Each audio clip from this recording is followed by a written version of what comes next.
ఆసిఫాబాద్ జిల్లా జైనూరు కేంద్రంలో కాంగ్రెస్ అగ్రనేత రాహుల్ గాంధీ జన్మదిన వేడుకలు నిర్వహించారు. డీసీసీ విశ్వప్రసాద్ కాంగ్రెస్ ఎంపీ అభ్యర్థి సుగుణ ఆధ్వర్యంలో కేక్ కట్ చేసి ప్రభుత్వ ఆసుపత్రిలో రోగులకు పండ్లు పంపిణీ చేశారు. ఈ కార్యక్రమంలో 3 మండలాల కార్యకర్తలు, నాయకులు పాల్గొన్నారు. రాహుల్ గాంధీ పుట్టినరోజు సందర్భంగా మేము ఇక్కడ ఒక కార్యక్రమాన్ని ఏర్పాటు చేసుకోవడం జరిగింది. తప్పకుండా రాబోయే రోజుల్లో తన లక్ష్యం నెరవేరుతుంది, ప్రధానమంత్రి అవుతారు, తప్పకుండా నెరవేరుతుందనేటువంటి ఒక ధీమతో మేమందరం కూడా ఉన్నాం.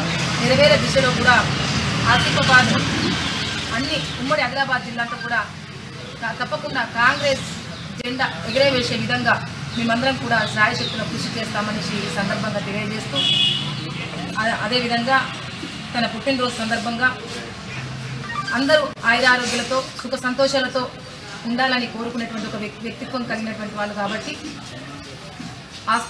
గవర్నమెంట్ హాస్పిటల్లో మేము